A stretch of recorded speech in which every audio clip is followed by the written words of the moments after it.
If you're a fan of bold and expressive art, come check out my Patreon. For just $1, you'll get exclusive access to artwork that I don't share anywhere else. Click the link in the video description to dive into my daring creations and unique artistic style. The UK government is facing mounting pressure, now encompassing legal action, over its handling of critically ill children trapped in Gaza. A legal challenge, launched on behalf of 3 young patients, a 2-year-old and 2 siblings aged 5, accuses the Foreign and Home Offices of failing to provide medical evacuations, a stark contrast to the government's response during other international conflicts.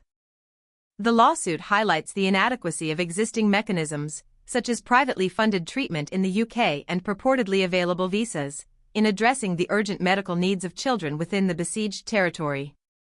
The children's families desperately plead for immediate evacuation, citing life-threatening conditions beyond the reach of Gaza's severely strained healthcare system. The 2-year-old, identified as Child Y, suffers from a life-threatening arteriovenous malformation, causing daily hemorrhaging. The siblings, referred to as Child S, grapple with cystinosis nephropathy, a debilitating kidney disease resulting in kidney failure and severely limiting the mobility of one child. The legal action underscores the dire situation faced by thousands of children in Gaza, a situation further exacerbated by the ongoing conflict, now over 650 days old. The Gaza Health Ministry reports that over 17,000 of the more than 58,000 Palestinians killed since October 7 were children.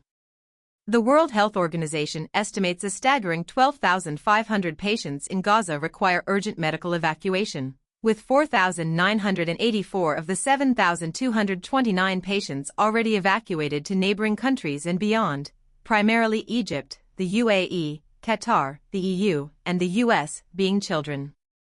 The limited number of receiving states and the inherent challenges remain a major concern, voiced by organizations like Médecins Sans Frontières, MSF, who have successfully evacuated 22 patients but urge increased international support. Dr. Hani Isleem, MSF's project coordinator for Gaza medical evacuations, points to hesitations among certain nations, citing fears of being perceived as facilitating forced migration or shouldering the long-term burden of patient care.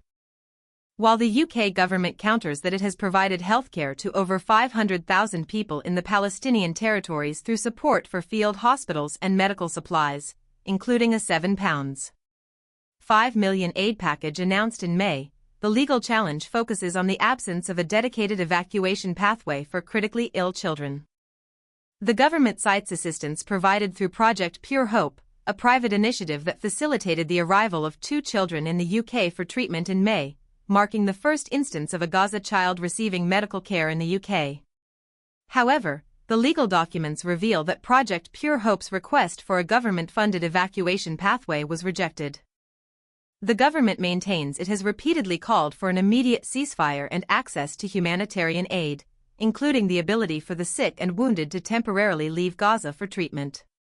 The Scottish First Minister, John Swinney, has added his voice to the growing chorus of concern, urging Prime Minister Rishi Sunak to accept injured children from Gaza for NHS treatment in Scotland, contingent upon the UK government facilitating their entry through the visa system.